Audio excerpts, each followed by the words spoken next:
Cuando piensas en el clima, podrías pensar en encabezados dramáticos como el huracán Katrina inunda Nueva Orleans, o la sequía reseca al sureste. Pero las grandes tormentas y las sequías estacionales se describen mejor como tiempo en lugar de clima. Entonces, ¿qué es el clima y cómo difiere del tiempo? ¿De qué manera afecta el clima y el tiempo a los organismos y a los ecosistemas? El tiempo y el clima. ¿Qué es el clima? Tanto el tiempo como el clima implican variaciones en la temperatura, las precipitaciones y otros factores ambientales. El tiempo es la condición diaria de la atmósfera de la Tierra. El tiempo donde vives puede ser claro y soleado un día y lluvioso y frío al siguiente. El clima, por otra parte, se refiere a condiciones promedio durante los largos periodos. El clima de una región se define con base en patrones anuales de temperatura y precipitación. Es importante hacer nota que el clima raras veces es uniforme, incluido en una misma región. Las condiciones ambientales pueden variar a distancias pequeñas, creando así microclimas. Por ejemplo, en el hemisferio norte, las partes de los árboles y los edificios que dan al sur reciben más luz solar, por lo que a menudo son más cálidas y más secas que las partes que dan hacia el norte. Es posible que no notemos estas diferencias, pero pueden ser muy importantes para los organismos. Factores que afectan el clima. ¿Qué factores determinan el tiempo global? Puede ser que una persona que viva en Florida lleve puesto pantalones cortos y camiseta en diciembre, mientras que alguien que vive en Minnesota todavía se esté poniendo un abrigo pesado en abril. Rara vez llueve en Arizona, pero con frecuencia llueve en Alabama. Evidentemente todos estos lugares tienen climas diferentes, pero ¿por qué? ¿Qué causa las diferencias en el clima? El clima global es producido por muchos factores, incluyendo la energía solar retenida en la biosfera, la latitud y el transporte del calor por los vientos y las corrientes oceánicas.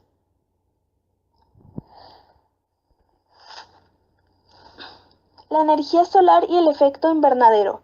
La principal fuerza que produce a nuestro clima es la energía solar que lleva como luz solar a la superficie de la Tierra. Parte de esa energía se refleja al espacio y otra parte se absorbe y convierte en calor. Parte de ese calor a su vez irradia hacia el espacio y otras partes se retienen en la biosfera. El equilibrio entre el calor que permanece en la biosfera y el que se pierde en el espacio determina la temperatura promedio de la Tierra. Este equilibrio en gran medida es controlado por concentraciones de tres gases que se encuentran en la atmósfera: dióxido de carbono, metano y vapor de agua. Como se muestra en la imagen, estos gases, llamados gases del efecto invernadero, funcionan como vidrio en un invernadero, permitiendo que la luz visible penetre y retenga el calor. Este fenómeno se llama el efecto invernadero. Si suben las concentraciones del gas del efecto invernadero, se retiene más calor de modo que la Tierra se caliente. Sin el efecto invernadero, la Tierra estaría como a 30 Celsius más frío de lo que está hoy. Observa estos tres gases estos tres gases entran y salen de la atmósfera como parte del ciclo nutrientes.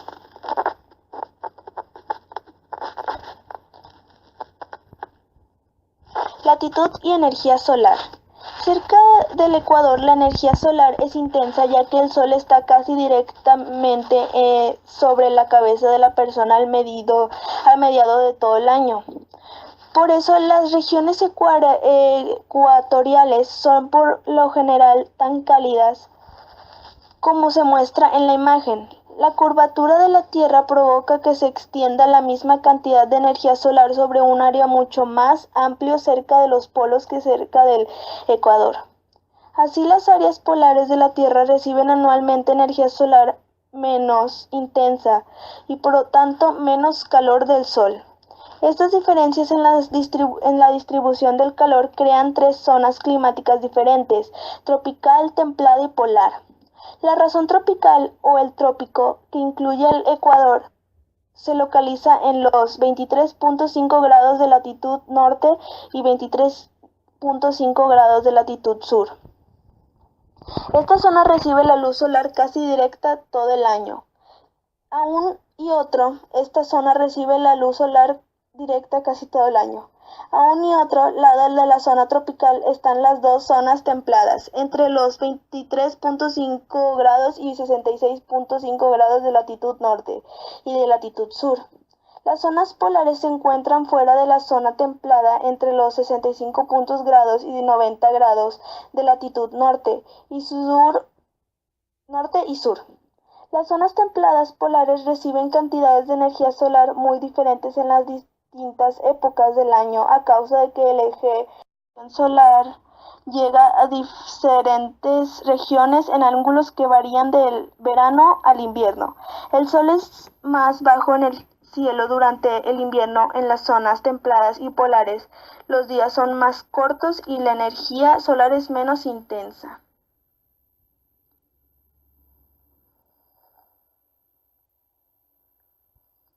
Transporte del calor en la biosfera. La distribución desigual del calor en todo el globo terrestre crea corrientes eólicas y oceánicas que transportan calor y humedad. La Tierra tiene vientos porque el aire caliente es menos denso y se eleva, mientras que el aire fresco es más denso y desciende. Así, el aire que se calienta por un área caliente de la superficie terrestre, como el aire cerca del ecuador, se eleva. Al elevarse se expande y se propaga hacia el norte y el sur, perdiendo calor en el trayecto. Al enfriarse, el aire desciende. Al mismo tiempo, en las regiones más frías cerca de los polos y el aire frío desciende hacia la superficie terrestre, empujando el aire en la superficie hacia afuera. Este aire se calienta al viaje por la superficie y conforme se calienta, se eleva. Este ascenso y descenso del aire crean vientos mostrados en la imagen arriba a la izquierda. Los vientos transportan calor de las regiones de aire más calientes que se elevan hacia las regiones de aire más frescos que se descienden. La rotación de la Tierra hace que los vientos soplen por lo general de este a las zonas templadas y de este a oeste en el trópico y los polos. En los océanos ocurren patrones semejantes de calentamiento y enfriamiento. El agua superficial es empujado por los vientos. Estas corrientes oceánicas transportan enormes cantidades de calor. Las corrientes calientes añaden a humedad y calor aire que pasa sobre ella. Las corrientes frías de la superficie enfrían el aire que pasa sobre ellas. De esta manera, las corrientes de la superficie afectan el tiempo y el clima de masas terrestres cercanas. Las corrientes oceánicas profundas se producen a causa del agua fría cercana a los polos que descienden y corren a lo largo del fondo oceánico. Esta agua se eleva en las regiones calientes mediante un proceso llamado afloramiento. Muy bien, a continuación les explicaré lo que es un nicho. ¿Qué es un nicho? Un nicho son los organismos que ocupan diferentes lugares, en parte a causa de que cada especie tiene un rango de condiciones mediante las cuales pueden crecer y reproducirse. Tolerancia de un nicho. Cada especie tiene su propio rango de tolerancia, la capacidad de sobrevivir y reproducirse bajo un rango de circunstancias ambientales. Esto nos indica que cada especie tiene sus condiciones para tener su propio ambiente de reproducción y en sí también tiene sus propias condiciones de su propio ambiente, en las cuales se limita a un grupo específico de animales con los que puede convivir e interactuar. Hábitat. Hay varios tipos de hábitat, pero en sí el hábitat es el lugar general donde vive un organismo. Puede Puede contener varios tipos de hábitat en uno solo. Y hay varios tipos de hábitat como es el desierto, el bosque de coníferas, el océano, entre otros. Hay demasiadas hábitats en los que puede habitar un organismo. Recurso y el nicho. El término recurso se puede referir a cualquier necesidad de vida, como agua, nutrientes, luz, alimento y espacio. Como podrán ver, la mayoría de los recursos mencionados son los que ocupa un organismo en un ambiente en el que interactúa normalmente. Es su base de sostenerse. Aspectos físicos del nicho. Parte del nicho que se organiza implica a los factores bióticos que requieren la supervivencia. El nicho necesita factores bióticos que es de vida. El nicho se rodea de vida. Es el hábitat donde interactúan varios animales. Es donde aquí los especímenes pueden conseguir pareja o pueden también convivir con otras especies. Claro que tienen que ser muy específicos, ya que algunas pueden ser depredadores, así que sí tienen que ser específicas las especies que tienen que convivir con algunas especies. Los aspectos biológicos de un nicho. Los aspectos biológicos del nicho de un organismo implica los factores bióticos que requieren para la sobrevivencia. Los aspectos biológicos de un nicho requieren la condición adecuada para que un organismo se adapte al mismo hábitat. Necesita los recursos como ya mencionados, como agua, nutrientes, alimento, espacio sobre todo.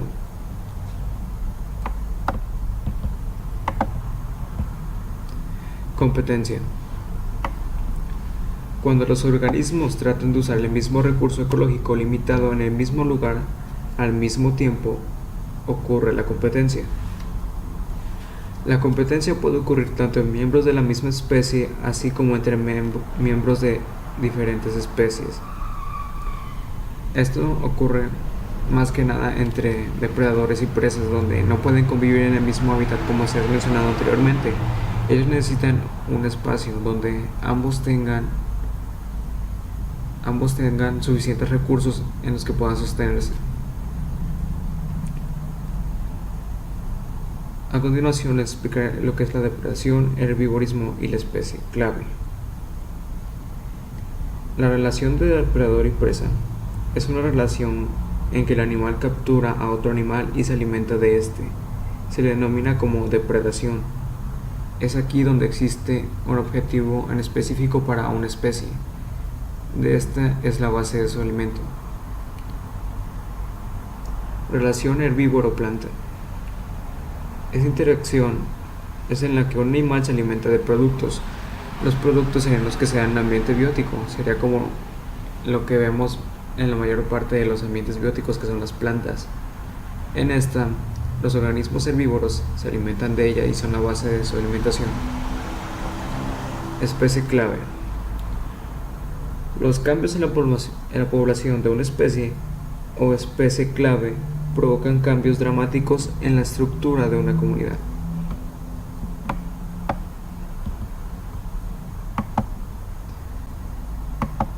Simbiosis.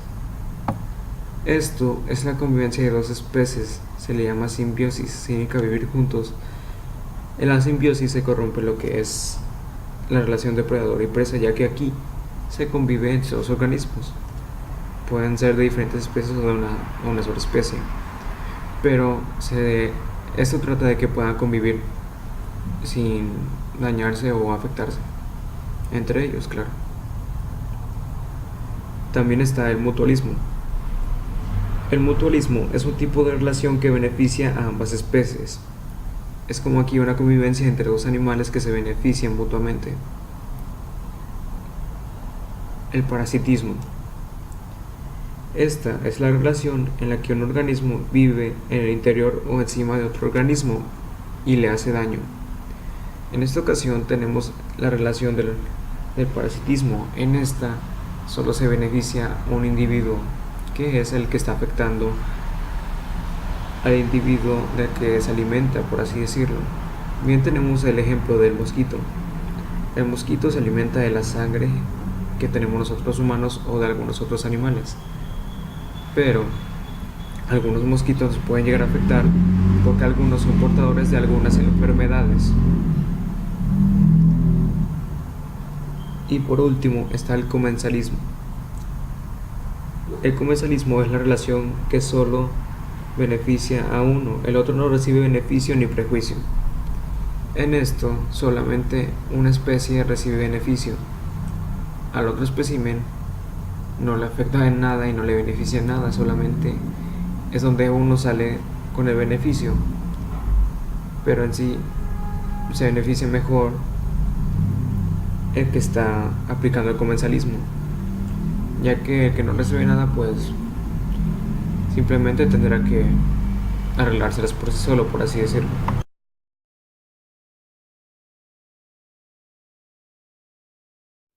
Biomas. Las biomas. Climas regionales. Por ejemplo, Oregon colinda en el Océano Pacífico.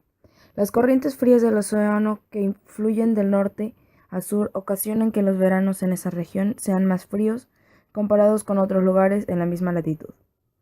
De manera semejante, la humedad que transportan los vientos que viajan de oeste a este es impulsada hacia arriba, cuando choca contra las montañas rocosas. Este aire se expande y se enfría, provocando que la humedad del aire se condense y forme nubes. Las nubes arrojan lluvia o nieve, sobre todo en el lado de barlovento de las montañas, es decir, el lado que está frente a los vientos, como se ve en la ilustración. Por lo tanto, el oeste y el este de Oregón tienen climas regionales muy diferentes a los diferentes climas. Implican que hay diferentes comunidades animales y vegetales. Definir los biomas.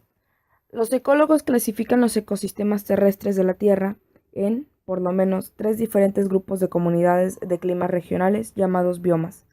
Los biomas se describen según sus factores abióticos, como el clima, el tipo de suelo, y sus factores bióticos, como la vida vegetal y la animal. Los principales biomas incluyen bosque tropical lluvioso, bosque tropical seco, pradera, sabana, estepa tropical, desierto, pradera templada, bosque templado y estepa, bosque templado, bosque de coníferas del noroeste, bosque boreal, taiga y tundra. Cada bioma está asociado con patrones estacionales de temperatura y precipitación climática como el de la ilustración. Los organismos que viven en cada bioma se caracterizan por las adaptaciones que les permiten vivir y reproducirse exitosamente en el medio ambiente. Las siguientes páginas analizan estas adaptaciones y describen el clima de cada bioma. La distribución de los principales biomas se muestra en la ilustración. Observa que incluso dentro de un bioma definido, a menudo existe una variación considerable entre las comunidades vegetales y animales. Estas variaciones pueden ser causadas por diferencias en la exposición, elevación o condiciones locales del suelo. Las condiciones locales también pueden cambiar como el tiempo debido a las actividades humanas o a las interacciones en la comunidad que se describen en este capítulo. Bosque tropical lluvioso. Los bosques tropicales lluviosos son el hogar de las especies con todos los demás biomas juntos. Como sugiere su nombre, en el bosque lluvioso llueve mucho. Caen por menos 2 metros de lluvia al año. Los árboles altos forman una densa y frondosa cubierta llamada dosel forestal, que llega a alcanzar 250 y 80 metros de altura desde el suelo. En la sombra que está bajo del dosel forestal, los árboles más bajos y las enredaderas forman una capa llamada sotobosque. La materia orgánica del suelo se recicla y se vuelve a usar tan rápidamente que el suelo de casi todos los bosques tropicales lluviosos no son muy rico en nutrientes. Factores abióticos. Caliente y húmedo todo el año, suelo delgado y con pocos nutrientes sujeto a la erosión. Factores bióticos. Vida vegetal. Las plantas del sotobosque compiten por la luz del sol, así que casi todas las hojas grandes que maximizan la captura de la limitada luz. Los árboles altos crecen en el suelo plano y con pocos nutrientes, a menudo tienen raíces de apuntalamiento para soportarlos. Las plantas epífitas crecen en las ramas de las plantas altas en lugar del suelo. Esto permite que las epífitas aprovechen la luz del sol disponible mientras obtienen los nutrientes a través de su huésped. Vida animal. Los animales están activos todo el año. Muchos utilizan el camuflaje como para esconderse de los depredadores. Algunos pueden cambiar de color para igualarse a sus alrededores. Los animales que viven en el sotobosque tienen adaptaciones para trepar, saltar y o volar. Bosque tropical seco. Los bosques tropicales secos crecen en zonas en las que las temporadas de lluvia se alteran con las temporadas secas. En casi todos los lugares, un periodo prolongado de sequía sigue un periodo de lluvias. Factores abióticos. Cálido todo el año, temporadas alternas húmedas y secas, suelos ricos en nutrientes sujetos a la erosión. Factores bióticos. Vida vegetal. Las adaptaciones para sobrevivir la temporada seca incluyen la pérdida estacional de las hojas. Las plantas que pierden sus hojas durante una temporada específica se llaman caducas. Algunas plantas también tienen una gruesa capa cerosa adicional en sus hojas para reducir la pérdida de agua o almacenar el agua en sus tejidos. Vida animal. Muchos animales reducen su necesidad de agua al entrar en un largo periodo de inactividad llamado estivación. La estivación es semejante a la hibernación, pero por lo general se lleva a cabo durante temporadas secas. Otros animales, incluyendo muchas aves y primates, se mudan a áreas donde hay agua disponible durante la temporada seca. Pradera, sabana o estepa tropical. Este bioma recibe más lluvia estacional que los desiertos, pero menos que los bosques tropicales. Las áreas cubiertas de hierbas tienen árboles aislados y pequeñas arboledas y arbustos. Los suelos compactos, los incendios bastante frecuentes y la acción de los animales grandes, como rinocerontes y elefantes, evitan que algunas áreas se conviertan en bosques secos. Factores abióticos. Caluroso. Lluvia estacional, suelos compactos, incendios frecuentes iniciados por los rayos. Factores bióticos. Vida vegetal. Las adaptaciones de las plantas son semejantes a la de los bosques tropical seco, incluyendo cubiertas cerrosas en las hojas y la pérdida estacional de estas. Algunos pastos tienen un alto contenido de silicio que los hace menos apetitosos para los herbívoros que pastan.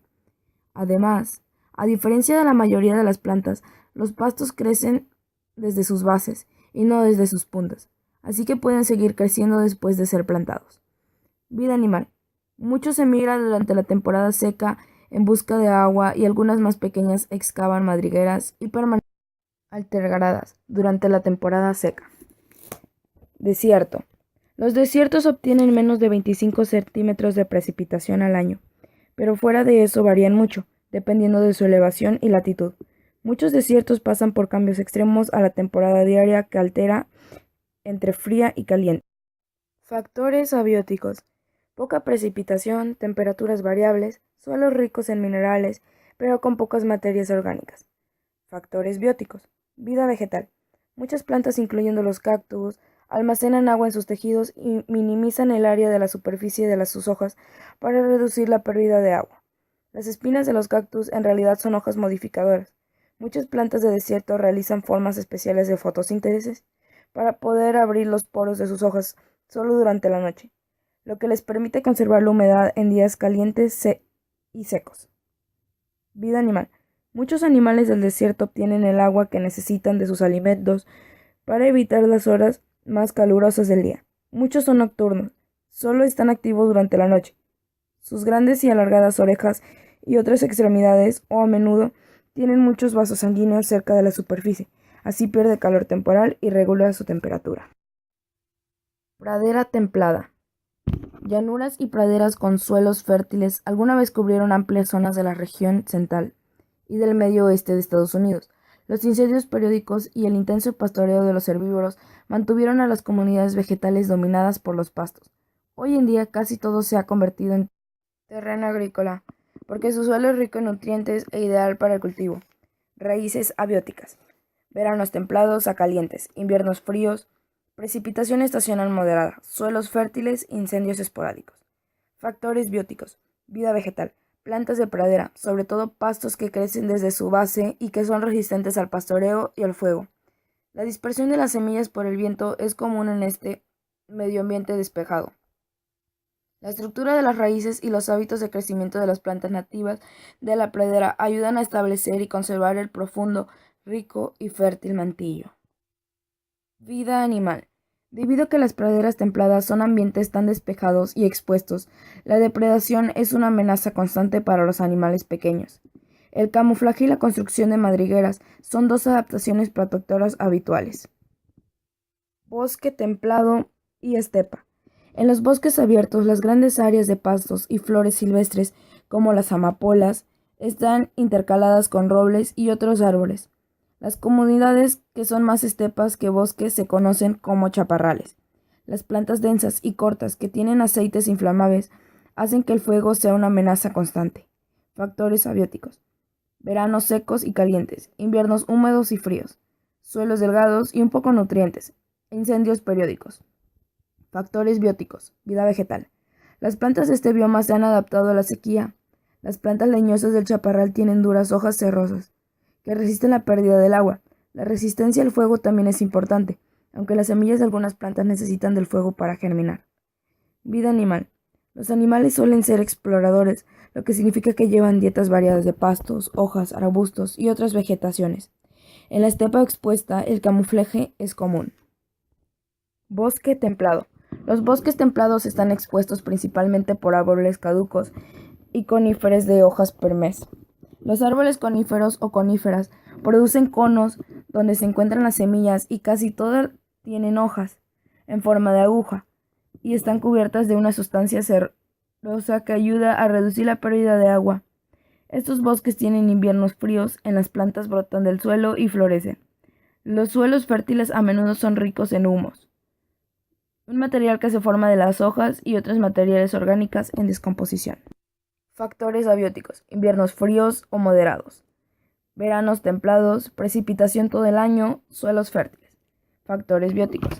Vida vegetal. Los árboles caducos pierden sus hojas y entran en un estado de latencia en el invierno. Las coníferas tienen hojas en forma de aguja que minimizan la pérdida de agua con el seco aire invernal. Vida animal. Vida animal. Los animales deben sobrellevar un clima cambiante. Algunos hibernan, otros emigran a climas más cálidos. Los animales que no emigran, pueden camuflarse para escapar de los depredadores en el invierno, cuando los árboles desnudos los dejan expuestos. Bosque de coníferas del noroeste. El ligero aire húmedo del Océano Pacífico, influenciado por las montañas rocosas, proporciona abundante lluvia a este bioma. El bosque incluye una variedad de coníferas, desde secoyas gigantes, píceas, abeteos y cicutas, hasta árboles de flores y arbustos como el cerezo silvestre y el rodeandro. El musgo a menudo cubre los troncos de los árboles y el suelo del bosque. Debido a su exuberante vegetación, el bosque de coníferas del noroeste a veces es llamado bosque lluvioso templado. Factores abióticos. Temperaturas templadas, precipitaciones abundantes en otoño, invierno y primaveras, veranos fríos y secos, suelos rocosos ácidos. Factores bióticos. Vida vegetal. Debido a la variación estacional de la temperatura en este bioma, hay menos diversidad que en los bosques tropicales lluviosos. Sin embargo, la abundancia de agua y nutrientes fomenta un crecimiento vegetal denso y exuberante.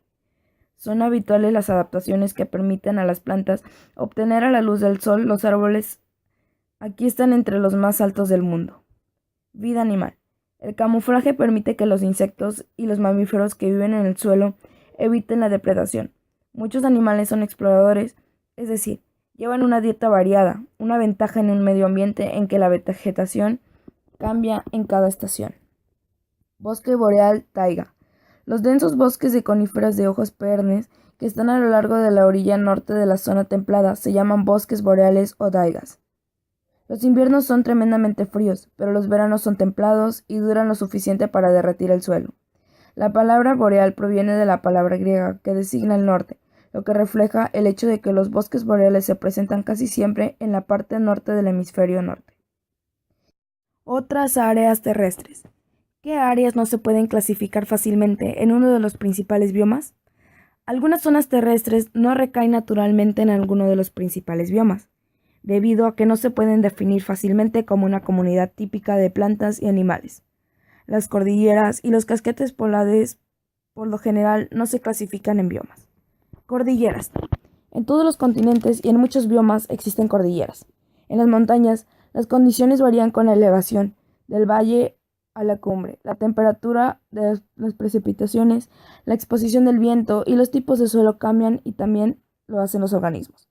Por ejemplo, Si escalas las montañas rocosas de Colorado, comienzas en una pradera, después pasas por un bosque de pinos y luego por un bosque de píceas y otras coníferas. Matorrales de árboles de álamos y sauces crecen a lo largo de los cauces del río en valles protegidos. Más arriba los suelos son delgados, fuertes vientos sacuden los campos abiertos de flores silvestres y raquítica vegetación parecidos a la tundra. Los glaciares se localizan en las cumbres de muchas cordilleras. Casquetes polares. Las regiones polares, como la de la ilustración, lindan con la tundra y son frías todo el año. Hay pocas plantas, aunque en la nieve y el hielo crecen algunas algas. En los lugares en que las rocas y el suelo están expuestos estacionalmente, pueden crecer musgos y liquenses. Los animales típicos son los mamíferos marinos, los insectos y los ácaros. En el norte, donde viven los osos polares, el océano Ártico está cubierto con hielo del mar, a pesar de que cada vez se derrite más el hielo en los veranos. En el sur, el continente de la Antártida, habitado por muchas especies de pingüinos, está cubierto por hielo de casi 5 kilómetros de espesor en algunos lugares. Los ecosistemas acuáticos. Nosotros llamamos a nuestro planeta Tierra. Sin embargo, casi 3/4 partes de su superficie están cubiertas de agua. A pesar de las importantes funciones que desempeñan los ecosistemas acuáticos en la biosfera, solo comprendemos una parte de muchos de esos ecosistemas. Igual que los organismos que viven en la Tierra, los organismos submarinos se ven afectados por una gran variedad de factores ambientales. Los organismos acuáticos se ven afectados principalmente por la profundidad, temperatura y flujo del agua, así como por la cantidad de nutrientes disueltos en ella. La profundidad del agua influye mucho en la vida acuática, porque la luz del sol penetra a una distancia relativamente corta. La región soleada, cerca de la superficie donde ocurre la fotosíntesis, se llama zona fótica, ya que esta puede tener hasta 200 metros de profundidad en mares tropicales, pero solo unos cuantos metros en ríos y pantanos. Bajo la zona fótica se encuentra la oscura zona afótica, donde no ocurre la fotosíntesis. Muchos organismos acuáticos viven en rocas y sedimentos de los fondos de lagos, arroyos y océanos. Estos organismos se llaman bentos y su hábitat es la zona béntica. Los hábitats acuáticos, igual que los hábitats terrestres, son más cálidos cerca del ecuador y más fríos cerca de los polos. A menudo la temperatura de los hábitats acuáticos también varía según su profundidad. Los organismos necesitan ciertas sustancias para vivir. Estas sustancias incluyen oxígeno, nitrógeno, potasio y fósforo. Ecosistemas de agua dulce. Solo el 3% del agua de la superficie de la Tierra es agua dulce, pero este pequeño porcentaje nos proporciona agua potable, alimento y transporte a los organismos terrestres. Los ecosistemas de agua dulce se pueden dividir en 3 categorías principalmente: ríos y arroyos, lagos y lagunas y humedales de agua dulce. Los ríos, arroyos y riachuelos a menudo se originan de fuentes de agua subterránea en las montañas o colinas. Cerca de una fuente, el agua tiene gran cantidad de oxígeno disuelto, pero poca vida vegetal. Río abajo, los sedimentos se acumulan y las plantas se establecen. Las cadenas alimenticias de los lagos y lagunas a menudo se basan en una combinación de plancton y plantas y algas adheridas. Humedales de agua dulce. Un humedal es un ecosistema en el que el agua cubre el suelo o está presente en la superficie, por lo menos parte del año. El agua puede fluir a través de los humedales de agua dulce o permanecer quieta. Los tres tipos principales de humedales de agua dulce son las ciénegas, las marismas y los pantanos de agua dulce. Los humedales de agua salada se llaman estuarios. Un estuario es un tipo especial de humedad que se forma en la zona en la que un río se junta con el mar. Los estuarios contienen una mezcla de agua dulce y agua salada y se ven afectados por la subida y bajada de los mares del océano. También los estuarios sirven como lugares de desove y viveros ecológicos y comerciales para muchas especies de peces y marinos. incluyendo los peces azules, lobinas rayadas, camarones y jaivas. Las marismas salinas son estuarios templados con pastos tolerantes a la sal en la línea de marea baja y con hierbas marinas debajo del agua. Los ecosistemas marinos. Igual que los biomas que ocupan ciertas latitudes y longitudes, los ecosistemas marinos suelen ocupar áreas específicas dentro del océano. Los ecólogos por lo general dividen el océano en zonas según su profundidad y distancia de la costa. Zona intermareal. Los organismos de la zona intermareal están sumergidos en agua salada durante la marea alta y expuestos al aire, y la luz del sol durante la marea baja. Océano costero. El océano costero se extiende desde la marca de marea baja hasta el borde externo de la plataforma continental, el borde relativamente poco profundo que rodea los continentes. El agua aquí está intensamente iluminada y a menudo tiene nutrientes que le proporciona el escurrimiento del agua dulce que llega a la Tierra. Océano abierto. Comienza en el borde de la plataforma continental y se extiende hacia afuera. Más del 90% del agua oceánica del mundo se considera océano abierto. Este se puede dividir en dos zonas principales según su penetración de luz, la zona fótica y la zona afótica. La zona fótica, por lo general, el océano abierto, contiene bajos niveles de nutrientes y sustenta solo las especies más pequeñas de fitoplancton. La zona fótica es la zona que siempre está oscura, incluye las partes más profundas del océano. Las cadenas alimenticias aquí dependen ya sea de organismos que caen en la zona fótica superior o de organismos quimiosintéticos. Los organismos de las profundidades del océano, como el pez, están expuestos a temperaturas gélidas, alta presión y oscuridad total. Alguna vez se pensó que los ambientes bénticos de la profundidad del océano carecían casi totalmente de vida, pero ahora se debe que tienen islas de alta productividad. Las fuentes hidrotermales, que son grietas en el lecho marino, por lo que fluye agua caliente, sustentan a los productores primarios quimiosintéticos. El hábitat de una planta está determinado por su rango de tolerancia a la temperatura y otros factores abióticos. En otras palabras, los factores abióticos limitan la zona donde determina que la planta puede vivir. Bien, ya gracias al concluir este tema, vemos que todos los tipos de cambios climáticos, animales y especies que existen en el mundo son importantes para mantener un buen equilibrio sobre el planeta. Bien, ahora para concluir, nos despedimos. Gracias por prestar atención. Ya finalizamos estos temas que abarcan toda la etapa 3 del libro de la materia de biología. Y gracias por su atención.